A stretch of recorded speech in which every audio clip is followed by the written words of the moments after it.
So, here we go, one more civilization from Latin America. The instructions are the same as they've always been, blah, blah, blah. This culture we'll be talking about are known as the Inca. Unlike the Maya and the Aztecs, they were located in South America. You'll see that this led them to do some things very differently from the other tribes. Still, they share much in common. For example, as you can see from this artwork, the Inca had plenty of gold. This led the Spanish to go after them just like the others.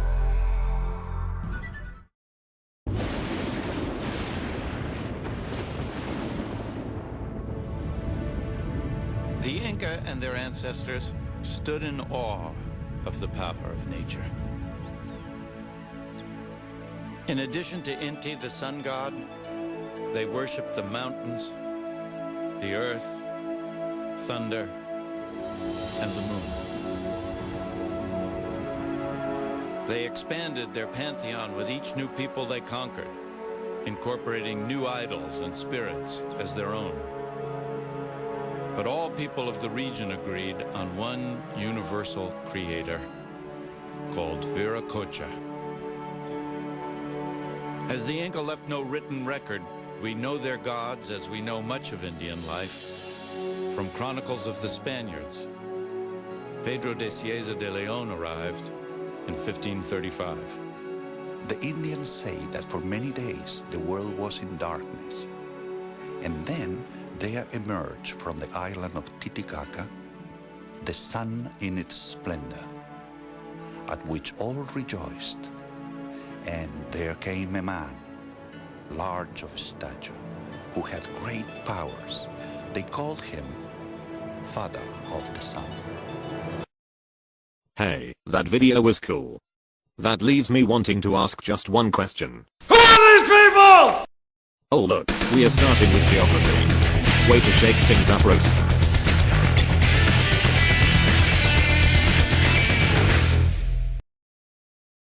Okay, behind me you'll see a super high-tech FBI map of the world. We'll use some crazy technology to highlight the area we are going to focus on. The long green strip there in South America is the Inca Empire. As you can see, it is very skinny. That's because they bumped up to the Andes Mountains and those things were huge. It is pretty amazing to note that the Incas actually built many of their cities right on top of the mountains. Remember, the Mayans built in a jungle and the Aztecs on an island, but building on gigantic mountains is even cooler. These mountains were so high that the air became very thin. This means that the oxygen content was low, so you could easily get tired. The Incas though adapted easily to it. Also, the terrain was very rough, I mean obviously. Mountains are just giant rocks. Another interesting thing is that many of the mountains were actually active volcanoes. Imagine if one day lava just started coming up out of the floor. That would be kind of scary. The Incas had access to water high up in the mountains thanks to a lake called Lake Titicaca. Go ahead, laugh all you want, that's really what they called it. In the Incan language, Titicaca means Rock of the Puma. I guess that's a little different than it means to us. Now, if you'll excuse me, I'm going to take a break while you get all the giggles out of your system. Lake Titicaca, oh Lake Titicaca, it's between Bolivia and Peru. Lake Titicaca, oh Lake Titicaca, with waters tranquil and blue. Oh Lake Titicaca, yes Lake Titicaca, why do we sing of its fame? Lake Titicaca, yes Lake Titicaca, 'cause we really like saying its name, Titicaca!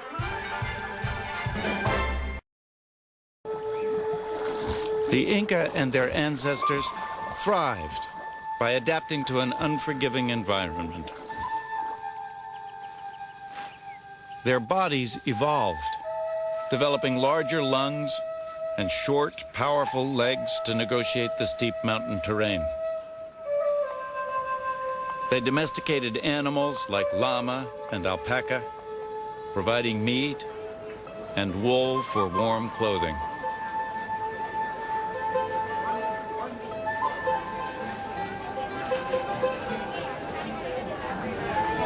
And perhaps most importantly, they cultivated a vast array of crops that would thrive in the diverse environment of the region.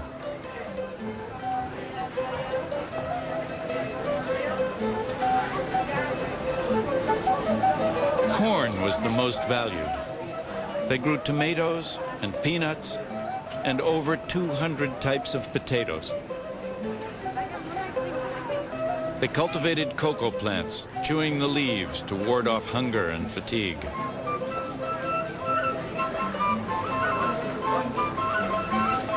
Generation upon generation had survived here, each building on the successes and learning from the failures of those who preceded them. As the population grew, they reshaped the landscape to meet their needs. Rivers were straightened, canals dug, and millions of acres of mountainside carved into terraced farmland. Like stairs to the heavens, they amazed the Spanish, who called the mountain range by their word for terrace, Andines. Okay, are you over it now? But now let's talk about economics. Economics, remember, tells us how societies deal with providing for everyone's needs. That was really hard up in the mountains. The problem, as I said, is that the terrain was really rough. You can't exactly grow crops on a big slope. They can too easily get washed out in rain or mudslides, and it is really hard to farm that way anyway. So, the Incas came up with a great solution. They just cut the mountains into stairs, and farmed that way. Interestingly, the Mayans did this too. This technique is called terrace farming. Today it is used in many parts of the world. This turns steep hills into wonderful flat plots of land. The Incas also found that, by growing different crops at different heights on the terraces, they could produce more food overall. For example, in the higher altitudes they raised animals. Fruits and vegetables would never be able to survive the cold weather up there, but animals did fine. By combining these two techniques, the Incas were able to provide enough food to support a very large population. Way to go, Incas, and way to go, economics. Time to take a very quick look at Inca society. Mr. Roughton will tell you more in class, he says. We're going to take a very brief look at Inca religion now. It wasn't quite as crazy interesting as the other two were, but it definitely had its quirks. Pay close attention to how important the emperor was to the religion. That will be very important later in the Inca story. To judge the grandeur of the Incan ruler, I only need say that he had more than 1,000 servants in his personal service, and he had several hundred wives. He held the power of life and death over them.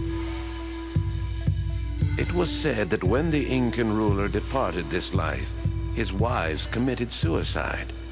The high priest sacrificed llamas, servants, sometimes even a virgin from the temple of the sun, or a child whose skin had to be flawless from birth. The whole purpose was so that the Incan ruler would not be alone in the afterlife. Religious festivals held a great place in the lives of the Incas. Without a doubt, the most important of these was the Feast of the Winter Solstice, celebrated in late June. Today, despite 4 centuries of Spanish domination, the natives have kept this festival not only alive, but vital.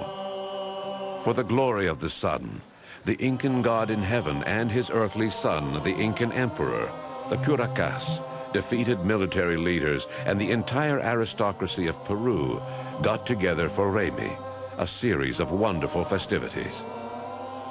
On the feast day, the Incan ruler went out accompanied by all his relatives in order of their importance and age. They went to the great square of Huacaipata to celebrate their sun god, eyes lifted to the brilliant star. They fell on their knees to worship the sun. Then, with open arms, they sent kisses through the air to the sky, telling him they considered him their father and God. The king got up, alone. He took a large vessel containing a sacred liqueur and invited the sun to drink with him.